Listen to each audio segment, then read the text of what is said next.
जय हिंद प्यारे बच्चों, फोर्स डिफेंस एकेडमी में आप सभी प्यारे बच्चों का स्वागत है।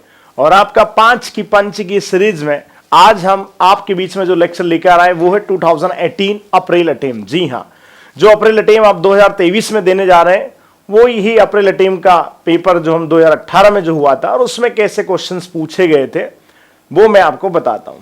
और कहीं ना कहीं इतने पेपरों में हमने कुछ क्वेश्चन देखे थे, देखो वो हर पेपर में रिपीट होते हैं।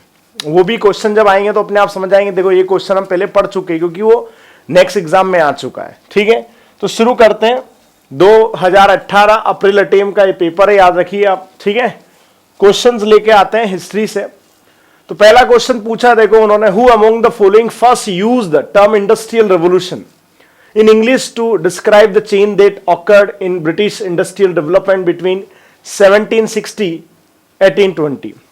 इस बीच में जब ब्रिटेन में इन औद्योगिक क्रांति की शुरुआत हुई या उद्योग के बनना शुरू हुआ, तो औद्योगिक क्रांति की शुरुआत या जो शब्द ये किसने दिया था। प्यारे बच्चों, ये क्वेश्चन मैंने पहले बता चुका हूं, पूछने का तरीका अलग था लेकिन आंसर वही है।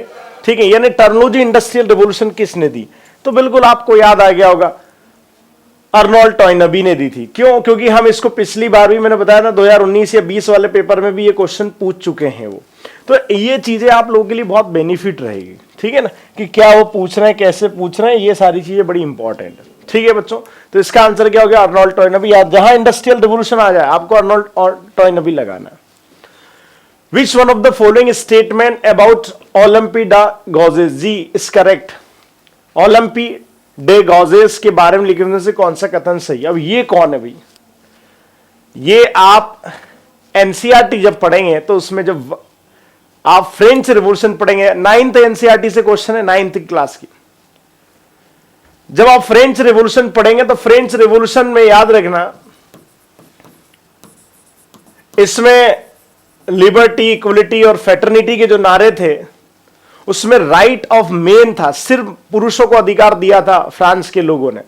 तो ओलंपी डा गॉजेस पहली महिला थी जिन्होंने कहा था कि नहीं भाई, कोई भी यूनियन, कोई भी रिपब्लिक महिला और पुरुष के बिना अधूरा माना जाता है, तो आपको राइट ऑफ मेन वुमेन दोनों देना पड़ेंगे। ये उसकी हकदार थे। तो पूछा कि उनके बारे में क्या, बाकायदा ये जो क्वेश्चन पूछा एक पैराग्राफ है एनसीईआरटी का, उससे पूछा उन्होंने। क्या करेक्ट पूछा, सी declare all the citizens should equal right, they are not entitled to shame honor by the state। उन्होंने घोषणा की कि हालांकि नागरिकों के समान अधिकार होने चाहिए, फिर भी वे राज्य द्वारा समरूप सम्मान के हकदार नहीं है। क्या उन्होंने ये कहा था। She was support of the Jacobin government, क्या वो जेकोबिन क्लब जो वहां का है उसकी समर्थक थी। She was jail for treason of national assembly, उसे राजद्रोह के लिए राष्ट्रीय सभा द्वारा जेल भेजा गया था क्या। She declare that the nation union of women and main, उन्होंने घोषणा की थी राष्ट्र महिला और पुरुषों का संघ है। ठीक है, दोनों को सामंजस्य किया। तो अगर आप पढ़ेंगे तो उन्होंने कहा था, डिक्लेरेशन राइट ऑफ मैन कहा था, उन्होंने कहा था कि यूनियन जो उसमें महिला और पुरुष दोनों को बराबर हक है। तो आपका राइट आंसर हो जाएगा बच्चों डी हो जाएगा। उन्होंने घोषणा की कि राष्ट्र जो है महिला और पुरुषों का संघ है। ठीक है, तो जो नेशन है वो तभी बिल्ड होता है जब मैन और वुमेन दोनों को बराबर राइट होने चाहिए। ठीक है, तो ये ओलंपी डा गॉजेस के बारे में क्वेश्चंस पूछा गया। Next, who among the following build a model steam engine in 1968 called miners friend to drain mines. Mines को खोदने के लिए स्टीम इंजन बनाया गया था उस समय। ठीक है, खदानों के निकास के लिए। अब देखो यहाँ 1968 दे रखा है, लेकिन कई बार ऐसे मेन पेपरों में भी गलती हो जाती है, याद रखना, क्योंकि मेन पेपर की कटिंग है। तो आपको इंग्लिश वाला हमेशा सही याद रखना, ये 1698 के बारे में पूछा गया। माइनर फ्रेंड नामक मॉडल भाप इंजन लिखित में से किसने निर्मित किया। अब जैसे स्टीम इंजन आ गया, आपका ध्यान जेम्स वॉट की तरफ जाएगा, लेकिन नहीं, यहां कौन से स्टीम इंजन की बात हुई, माइनर्स फ्रेंड इसका नाम था, जो माइंस को खोदने के लिए बनाया गया था पहली बार। तो ये बनाया था बच्चों थॉमस सैवरी ने। ये बहुत अच्छे इंजीनियर थे, इन्वेटर थे। इन्होंने 1698 में ये बनाया था। इंडस्ट्रियल रिवॉल्यूशन जब पढ़ते तो उनका नाम जरूर आता है, थॉमस सैवरी। तो 3 क्वेश्चन देखे वर्ल्ड हिस्ट्री से आते हैं यहाँ पे, ऐसे 3 या 4 5 question. Next, who gifted Badshahnama to king George in 1799। Britain के राजा थे किंग जॉर्ज थर्ड, उस समय राजा हुआ करते, 1799 की बातें हैं। तो एक बुक थी बादशाह नामा, जो शाहजहां के शासनकाल की बुक थी, जो उन्होंने उनको गिफ्ट कर दी थी राजा को। किसने गिफ्ट की थी, किसने गिफ्ट की थी, अबुल फजल ने। अब्दुल हमीद लाहौरी ने, अवध के नवाब ने, या विलियम जोन्स ने?